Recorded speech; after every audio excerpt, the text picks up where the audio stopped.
Welcome to Vibrate. I'm Amy.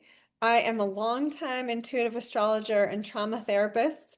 I'm also a frequency guide and the founder of Trine, a holistic brand where we use astrology for healing as our foundation. This isn't a podcast, it's a transmission, it's a portal, it's a loving energy field designed to awaken your highest vibration. Listen to receive vibrational attunement to what's present in the cosmos, in your nervous system, and in the new earth field we're all curating together through love and frequency. Let these transmissions move through your body, awaken your soul being, activate your life codes, and guide you home to wholeness and to your place in the everything. If you're ready to go deeper, you can join the temple at trine-healing.com or text the word vibrate to 720-927-7722. This will be featured in the show notes as well. Let's begin. Before I jump into the heart of this podcast episode, I just wanted to give a little bit more of a framework for what is to come in this episode and why I'm so casual, so unpolished, so unedited. I am so super real. Part of my authentic code is to just show up in present moment connection and attunement. And I'm a Sagittarius rising, so I do not enjoy spending very much time planning or articulating over really specific details to how things look and how they're received. I just want to give you my authentic self, talking casually, intuitively, kind of channeling and being in a conversation with you. So I hope you can appreciate the style here. And another thing I want to do with my podcast episodes is bring in some more information that is oftentimes just shared in smaller, tighter circles. My students, people getting readings with me, my text list serve that I send messages to, my Instagram followers. I'm trying to bring more bridging between the platforms, but honestly, this is such a labor of love. And pretty much as a therapist and a mom, all I do is a labor of love all the time. So I also have to take care of myself. So what I'm doing is sort of double purposing some of the things I've already recorded. So this episode, I'm going to actually dive deeper into some of the specific separate combinations of transiting aspects that are happening. So in this episode, you're going to hear two clips or watch. I have videos here for them that show the chart as well. So the first clip is going to be about the super rare grand air trine with the fire kite ignition. And that's going to be maybe about 10 minutes first. And then in the middle, it'll transition over to the other energies where I'm talking more about Venus and Jupiter conjunct Sirius and Cancer and some of the energies that come from there. So this is more of a breakdown of the specifics, and you'll hear me reference for people who are going to be getting a reading with me. And I don't normally do this, but I decided I might as well. I have a little bit of extra time this weekend. So today, when I'm recording this, it's Sunday, August 10th. And this big energy really picks up and gets strong on August 11th and August 12th. So what I've been doing when I can, when I have time between all my other classes that I teach and services that I offer at my healing center here in Colorado, I will do little mini readings where I only charge $80 for them. I really want to get the information out, but it means that you have to wait till I have time to record. And I just look at your chart and record for about 15 to 20 minutes about what I'm seeing happening in your chart. You also get specific information about the transits and how to look it up in your chart where it's happening. So I don't usually offer these except to my kind of tighter knit community, which if you'd like to be a part of that, you're definitely invited and welcome. You can text the word astro, ASTRO, to 720-927-7722. And that's just a tighter knit community where I send little text messages about the energies here and there, nothing too crazy, maybe once a week or so. And that's usually where I post the discounts when they happen, the readings. And I try to do them at least once a season. I'm going to be doing some more for the upcoming eclipse season in a little bit here. You can always just message me on any of the platforms where you can find me. Just always give me like a good 3-4 day turnaround on my communication back with you because I do not sit in front of a computer very often in my life by design. Okay, so enjoy the details in this podcast episode, and I really hope that you can use this beautiful, powerful, amazing transiting time in our cosmos to focus on love frequency, connecting to your soul and your intuition, the action verb of hope, and sticking the course when things are hard so that we can hopefully all work together energetically in the quantum field to raise the vibration so that everyone here on this planet can experience love and wholeness and connection and security. That's the goal. Take care. Okay, so I have to talk to you about this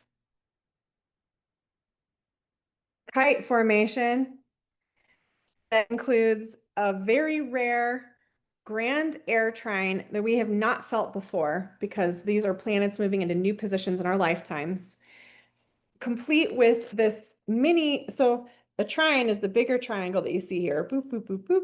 Three planets in the same elemental sign. And then a mini grand trine is when there's two sextiles and a trine happening, making this, oh man, I forget the geometry word, whatever it's called when a triangle looks like this. But it's all in alignment to then form a full kite. So there's actually 5 planets here that I'm going to be talking to you about. It's rare and powerful. This energy awakens the collective, it awakens the future, it awakens future you, awakens your soul, your wholeness in an evolved way, in a new frequency kind of way. Mars is activating this whole thing. That's another key. It's like a striking a match, like in a good way, like let's fire this thing up. It has that kind of energy. So I'm going to share the screen with you of actually, this is a chart of the full moon that's happening today when I'm recording this. Friday the 8th, it's actually overnight. It's 1:55 a.m. technically on the 9th. So it's way early in the morning, Saturday morning. But this chart also shows you this formation. So I want you to see what this looks like and feel the energy of what this looks like. Okay. And I'm going to talk to you about the points. When we do your actual reading, personally, I will be applying this to your chart and showing you exactly where this is going to work with you. For now, we're just doing the overview that's broad, that's happening for everyone on the planet. So you can see the triangle is here and the kite formation is here. So this is the whole thing. Okay. So what we have is, by chronological order of when these planets moved into position, Pluto moved into Aquarius. It's been kind of edging into Aquarius for the last couple of years, and now it's here to stay as of earlier this year, 2025. It'll be here for 19 years through just the sign of Aquarius. So Pluto is here at 2 degrees 14 minutes of Aquarius, forming one point of this triangle. On July 7th, Uranus moved for the first time in our lifetimes into Gemini. So both of these planets are at brand new positions for us in our lifetimes. Pluto hasn't been here in 250 years. Uranus hasn't been here in 84 years. We've got some big new energy of something that we have not felt on this planet for quite some time. Just with these two planets, okay? So here's Uranus at 1 degree 0 and 8 minutes of Gemini. The third point of the triangle then was activated just the other day on August 6th when Mars left its time in Virgo and moved into Libra. So these are the air signs. The other orange, air, air, Libra, Aquarius, Gemini. Okay. Now, just the energy of the trine is very strong, supportive. Think of in architecture, a triangle is the strongest architectural foundational shape. And then think about what air is. It's quick moving, it's cerebral, it's ideas, it's energy, it's frequency, it's invisible, it's everywhere. So all those themes that you think of with air are going to be involved in this as well. Okay, now we also have, by the way, I want to just tell you actually before I move on from Mars, Mars moved into Libra, but Mars is a personal planet rather than an outer planet like these two. So Mars is going to be moving quicker. Mars is going to be moving right through this stretch just over the next like week. So this trine is really just in play for a little while. But interestingly, we're going to have the Sun, Mercury, and Venus three more of the personal planets move across this same position and reactivate the trine from a different angle, from a different flavor. It's the tail of the kite. So the tail of the kite changes. The tailwinds change a little bit, depending on if it's Mars, the Sun, Mercury, or Venus. So when it's Mars, it's all fire, activation, action, could be anger, could be feistiness, could be passion, could be like a masculine solar kind of quality, like let's do this, let's muscle through this, let's take steps, action, go kind of energy, has a warrior vibe to it. It can also be about handling conflict. It can be like the healthy masculine, like holding an embodied empowerment kind of energy, standing your ground in like a positive, healthy way. Now, the kite is formed because of two outer planets. This is also just by itself super rare that we have Neptune and Saturn forming a conjunction. It's not exact until next February, but it's so close to being exact. Right here at the very beginning of Aries, a fire sign. So we have fire with air, which is, what is it? It's a bit combustible. It's a bit of a let's go. Not even talking about Mars. So there's like a double let's go happening. And then the place where this is happening is the very beginning of the entire zodiac wheel. All 360 degrees of this wheel start right here where these two planets are. So talk about new beginnings. Talk about starting all over again, or starting from the I think a lot of like when times feel hard, which has been like Uranus and Taurus has been like that the last 7 years, it's like Chutes and Ladders. So it's kind of like we're back to the beginning, but now this kite gives us a lot of flight, a lot of positive, uplifting, let's go, let's do this kind of energy. So of course, this is going to matter where and how it's working with you in your chart.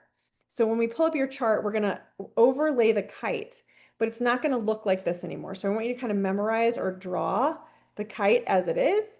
Put the planets, Neptune, Saturn at the very beginning of Aries, Uranus in Gemini, Pluto in Aquarius, Mars, and then later on the personal planets in Libra. And that's going to give you the energy quality. But when we pull in your chart, we're going to be noticing where those planets are. We're going to be looking at the outer ring. So I actually pulled this here too. We're going to see, okay, there's Uranus, there's Pluto, there's Saturn, Neptune, there's Mars. So it's still forming the kite. It just won't be drawn. And you can take a screenshot and print it and actually draw it, but your own personal chart will be showing in the middle. And that's where we'll talk about how this is activating. Okay, another big energy happening. I didn't even talk about the actual moon, but here's the Leo full moon happening. This is pulled for a couple days after it, so the degrees aren't exact. But the full moon is happening. Oh, it's at 14 degrees when it happens. This says 17. I think I put that in the text message. Oops, but it's 14 degrees. And that's happening Leo to Aquarius. So it'll be these houses in your chart, not this chart, your chart, where you have those degrees happening that will be bringing this kite energy into personal understanding and connection and movement and motion and ignition. That's the word I want, ignition. This is an ignition energy. And then there's a beautiful energy coming on the 11th, which is why I have this chart pulled for that day, which is once a year, we get, where are they here? A beautiful day, one beautiful day a year where Jupiter and Venus are conjunct. They're together in the same place. And every year it happens in a different zodiac sign because Jupiter spends 1 year in one sign. So we have not had the energy where it's happening now in Cancer for 12 years. So in that way, it's rare. But what makes this super special and rare is that it's happening at 14 degrees of Cancer, which is exactly where the star, the fixed star Sirius is. Sirius is one of the closest stars to our own solar system. It's extremely bright in the sky. It's like the brightest star you can see. It connects to all the ancient civilization star honoring type stuff. It connects to the pyramids. It connects to the Sphinx. It connects to Orion's belt and the royal stars. It's the star system is known for the energy there to be very benevolent and loving of a frequency toward the planet. And I'm not even talking about Venus and Jupiter, which are both the planets that bring us good things. They're called the benefics. They bring luck and love and positivity and beauty and ease and harmony and expansion, and they're just lovely together. It's like a super fertile energy, by the way. And it's happening conjunct Sirius. So it just feels like finally the love comes in, is how this feels. Can't wait till next week. And so, where is that happening in your chart? And the house where that's happening is going to be the place to really watch for the blessings. Sometimes we get a little too used to all the hard things and we forget to look for when things are amazing. So I want you to be looking for this. Okay, so those are all the biggie energies that we're going to be talking about. Those are the key points. And I'll see you over in your own video about your chart and where this is all going to be happening. Okay, here is the chart for this beautiful conjunction of the benefics and Sirius happening on Monday. It's late at night on Monday the 11th. So it's happening at 11:30 p.m. Mountain Time. So for some of you, it'll be in the wee small hours of the 12th. So, okay, this is such a beautiful energy. We're already starting to feel it this weekend.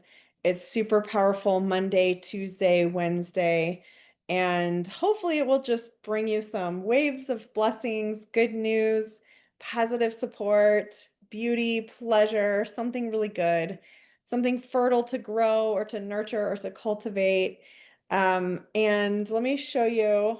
Okay, so it's happening right here. So this is the chart of the event. This is not your birth chart. So here's Cancer, and it's showing us Venus and Jupiter here at 14 degrees. I don't have the fixed stars set up in this program, so you can't see that Sirius is also here, but we just know that. So it's a triple conjunction, super powerful. All of these planets, including the fixed star Sirius, are just loving, wonderful. They want the best for us. They want joy and bliss and ease. And so all of these things are there for you.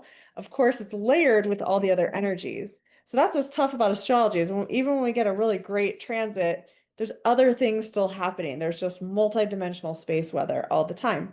So look for this transit. Look for what feels good, especially where you have this in your chart, which house I will point out in your individual reading, and I'll talk a little bit deeper about it. But I just wanted you to see where this is happening. And then this kite is still here. I'm just showing you where it is. So the kite from the first video. So this is kind of like off to the side of that kite. So it's not really involved, but it's just like juxtaposed, maybe would be the way to think about it. And the other thing I'm going to do in this little video is walk you through, I'm going to go back to the 6. I'm going to walk you through the chronology of all these things that are happening right now. Everything that's still in orb, in zone, in activation mode. So on the 6th, last Wednesday was when Mars moved into Libra. So that's what activated the tail of that kite formation, or also activated the air grand trine. The next piece of that puzzle, on the 7th at night, the moon moved into Aquarius, which started to bring in the full moon feel. If you're anything like me, you may not have slept great this night. I always get it a little bit early. On the 8th, then, on Friday, we had Mars first trine Uranus. Now, this is the first time in 84 years that Mars has trine Uranus in Gemini. So this is going to be something that repeats itself over the next 7 years. We're going to have this again. But that was the first one. So anything that happened for you that was a surprise, an unexpected thing, a shift, a pivot, uh, an innovation, a brilliant new idea, a genius moment, something like that, it could still be kind of coming through now.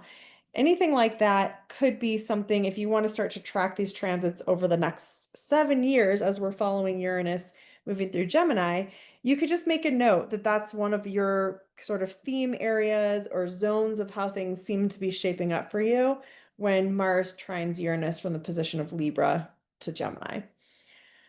Okay, hours later, so late at night on Friday the 8th, Mars then opposed Saturn. This is a totally different vibe. This sets up the spine of that kite formation. An opposition is a tension, it's an alignment. So let me just, I guess I didn't talk about the trine. Mars trining Uranus is great. It's like supportive, it's full steam ahead, let's go, let's do something kind of energy. It's great. Now, this Saturn opposing Mars is the opposite.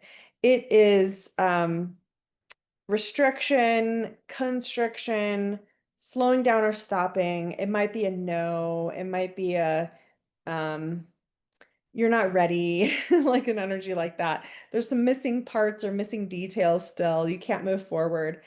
It can be contentious on like the lowest vibration of it. It can be very conflict oriented. It can be judgy. It can be um like the kind of energy like remember in the 80s those like sweatshirts that said because I'm the mom, that's why. Has that kind of energy. Like there's not even a reason for a no. It's just a no, like that kind of thing. So those happening on the same day, it's kind of hard to like sift apart what's what. But as you're living through these transits, you might start to notice like the different flavors. Then this morning, I'm recording this on Saturday the 9th. We had the full moon in Aquarius exact. I don't know if anybody was up super early in the morning, but wow, is it a beautiful moon. Here it was over the mountains. It was just this amber globe of beauty. It was so incredible. Um, I'm getting sidetracked. So that was at 1:55 a.m. Mountain Time. Here in a little while, we have Mars then opposing Neptune. This is still in opposition. And you get this is happening because Neptune and Saturn are so close together that it's just within hours that Mars opposes one and then the other. Neptune is an easier thing to deal with than Saturn. Neptune is dreamy, imaginative, psychic, spiritual. If anything, it's like the opposition for Mars doesn't want to feel into things. It just wants to go like instinctively go. It doesn't want to stop and dream and create. So it kind of gets like a little angsty or frustrated because it doesn't want to like it wants to know for sure and like keep going. And Neptune makes things a little obscured, maybe a little distorted, maybe a little foggy, but also dreamlike. So this one's kind of more of a like it's not hard or like a conflict energy, but it might just be like something's you just can't align the vibe is what it feels like to me. Like it's going to take some extra effort over this weekend to get really aligned with relational energy. I'm talking about relational energy because the Libra Aries axis is the axis of relationship to self on the Aries side and relationship to other on the Libra side. So because it's happening on that axis, it has a very relational feel. So this could be, I feel like there's just a lot of potential for missing the mark, missing cues, poor nonverbal communication. I'm like literally thinking of certain clients and stressors they have this weekend, and I'm just like, oh, it's not going to be great. Like, it's just a harder, like, it's harder to get clear, it's harder to get aligned, but the alignment is what's needed. On a self level, on a like a more spiritual, personal growth kind of level, there could be some really beautiful kind of dreaming, daydreaming, visioning kind of energy that could be coming in, especially if the Saturn opposition didn't hit you all that hard. The Neptune one might be kind of fun. Like this would be a great night to just like get out some art supplies, let yourself just follow your creative flow if you can. It's a great night for outdoor music or just kind of chilling. Like you don't want to drive anything too detailed or specific.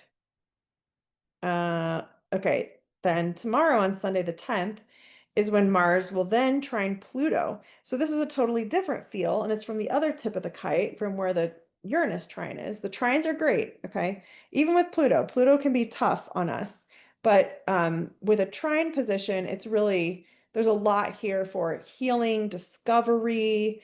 It's self-discovery, but it's also like discovery of um like evolved masculine energies is something I want to kind of put on your radar to be sort of looking for, noticing. Um, there's something here with power dynamics, like power dynamics free up.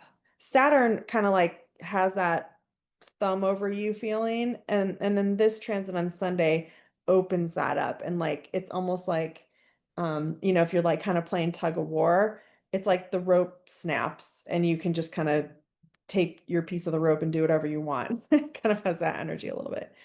Um, there are like underworld or unconscious kind of themes that connect to Pluto. So there could be something uncovered. Like in the collective, there might be like new information about the Epstein files or whatever the bullshit in the news is. But that kind of like uncovering something, like a new detail or a new piece of evidence comes forth in something or whatever, that type of thing.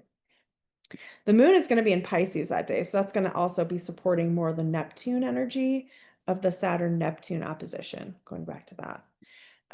Okay, then on the 11th, we have this beautiful day with the Venus-Jupiter Sirius conjunction. I love how we start that day with the Pisces moon trining Jupiter. It's just, I love everything about this day. I don't want to like oversell this. We're still like living life at a hard time, but it could just be great. This could be the best week of the year. This could be the best week you've had in a long time, honestly. I'm hoping. I am so hoping. Okay. Mercury stations direct in the middle of the night. So we're already going to be feeling that on Sunday. And that's happening at 4 degrees of Leo. So we'll look in your chart at where you have 4 degrees of Leo, but that's going to be like a place you can finally move something forward. There's a yes, there's a gate opening, there's a path forward, there's a plan set in motion or figured out, agreed to. It's really, but in Leo, it's going to be about your self energy, your self expression, speaking your truth, something creative, expressive, something like that. And it's in a place that had a hard time in the winter because Mars was retrograde there for like forever. And that just brought like edginess and conflict and just, I don't know, it just kind of was a sucky feeling wherever you have this in your chart in the winter. So this is going to kind of clean that up, make new. And then Saturn will sextile Uranus. So this has to do with a piece of that kite. So Saturn at the top of that kite and that little mini grand trine, those are sextiles to the size of the kite, to Uranus and to oh my God, Pluto. So the first thing that happens in the with the Saturn part or the mini grand trine is that Saturn comes into an exact sextile with Uranus. This is another first in a lifetime energy. We have not had this on the planet in 84 years. So this is gonna be another like, okay, what's this going to be like? That is not going to happen as often as the personal planets transiting and aspecting the outer planets. So when the outer planets aspect each other, it's a pretty big deal. It lasts a longer time. It takes longer for it to happen again. Um, we'll get this again because Saturn's going to go retrograde and then move forward again. So we'll actually get it 3 times because we'll get it on the way forward, on the way back, and on the way forward again. So there will be 3 in the next, I'm calling it like 6 months or so. And so this might be an interesting one to really kind of tune into. It's going to be hard because there's so many energies happening on Monday, but you might feel something that softens. So sextiles soften, support, spark. They're lovely. They're like little winks from fairies. That's how I picture them. And Saturn needs to be softened. It's kind of like um I don't know, like giving him an edible. Like take a chill, just like dial it down a little, Saturn. And then he can just sort of like chill a little bit and maybe he's easier to work with, easier to talk to, easier to plan with, a little more of a yes man for a little while. Then at 11:30 at night, so really it's kind of all day Monday, all day Tuesday. We've got this lovely 1404-degree Cancer Venus Jupiter conjunction. We'll be looking at where that's happening in your chart. This also was a zone where Mars retrograded all the way back to this point with that nasty forever. It was like all December, all January, when Mars was in Cancer. Mars hates being in Cancer. It's like a waterlogged swimmer. Anyway, um, so this is going to bring like blessings, softening, smoothing out. It just, especially because of the hardship of those of us who especially who have Cancer placements, and what we've been going through personally since Mars was retrograde there. It's just like, oh, finally, like finally, it's gonna be great. And of course, that might not be like that day that everything's amazing and there's rainbows and choir singing, but there's something shifting so that it really is going to begin to feel like that. There is positive, there's something to hope for. It's going to be lovely. And then the moon starts the whole zodiac wheel again. So there's like this personal feeling of renewal that's on just like a day-to-day shorter term level. Um, and then we have all week, the rest of the week, there's really no transits besides just moon transits. I mean, this little personal planet sextile on Thursday, Mercury sextiling Mars, which is like taking everything from the kite and like, okay, let's go, let's do it kind of energy. But we just get to integrate all week, which is just awesome. I love this for us. Um, Again, look at how quick this happens. The 14th, we have the energy of Mercury sextiling Mars as Mercury is, a second here, 7 degrees. I didn't, let me show you in the chart what this looks like. Okay, so Mercury stations direct, sextiles Mars. I'm trying to figure this out actually. Back here. Degrees Libra. I guess it's just a oops.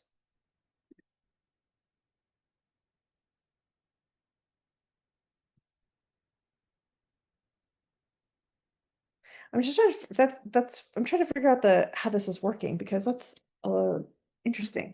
Um, it's showing that they're going to sextile each other 2 days apart, 2 degrees apart. So I'm not sure if this just means they're really tracking the same pace as Mercury. That's probably what it is because Mars moves slower than Mercury. And so Mercury has just stationed direct, which means he's kind of moving slow, slow, slow, and then he's going to surpass the sextile. But that's fascinating. I actually haven't even noticed that or heard anybody talking about that. So I gotta think about that one a little bit. Um, then here's where the next sort of like piece, sort of the September energy, which I'm not going to get into. It's the eclipses, there's a lot happening, but this is our little peek forward. So on the 19th, as we're heading toward Virgo season, not quite there, the sun still in Leo is going to trine Chiron. Chiron is a modern and secondary ruler of Virgo. Chiron is the wounded healer in your core wound in your chart. And Chiron is retrograde right now until January 2nd, I think. And Chiron is like, it's wanting us to heal. It always wants us to heal. It wants us to alchemize. But the sun trining it is like really nice, like a really lovely balm that just really helps support wherever the pain is, wherever the bruise is, like some nice arnica cream, just as like, thank you for this little bit of sweetness. But Chiron's also like, well, because I want you to focus on the healing. And that's going to be a September theme with the eclipses. And then that takes us all the way to the new moon in Virgo. There are 2 new moons in Virgo this Virgo season. This is very special. This new moon technically kicks off eclipse season because the next moon after that is an eclipse and the next one after that is an eclipse. So that's what we have to look forward to. I would have to do separate readings. The eclipses are a whole other thing. But I'm going to show you when does the sun move? Oh yeah. The sun moves into Virgo on August 22nd this year at 2:34 Mountain Time. So that's what we have in store. There's a lot more. Oh, this is the next piece is, how I said in the kite that Mars was kind of the personal planet activator at the tail, and that the personal planets are going to keep moving through and activate this part of the kite. We're going to start to get that with Venus. As Venus is, well, it's like she's first gonna connect with in a sextile and a trine. Let me show you what this looks like geometrically. Okay, Venus is here. She's going to be moving forward to Leo. And as soon as she's in Leo, she's now with in an engagement with any energy that's in um the fixed or the air signs. Yeah. Okay. So she's going to engage from a different angle. She's going to sextile Uranus before she makes it over to Libra later in the fall and goes into the same position. And so it's going to be like, it's interesting because I think we're going to get like a little preview of how her turn making this kite is going to feel. It's not going to be the full thing, but that's going to be like a last little bit before we start the full-on eclipse situation. We're going to feel that this day is big, this for sure. The August 26th. Venus opposing Pluto is hard. That's just hard. Thank you so much for joining me today at Vibrate. I'll be back soon with energy forecasts, practical tips, transmissions, and channeled messages to support you on your path. To help the field expand, please consider sharing, liking, and subscribing, and explore my astrology workbook, my offerings, or join the temple at trine-healing.com. Until next time, remember you are the signal you've been waiting for.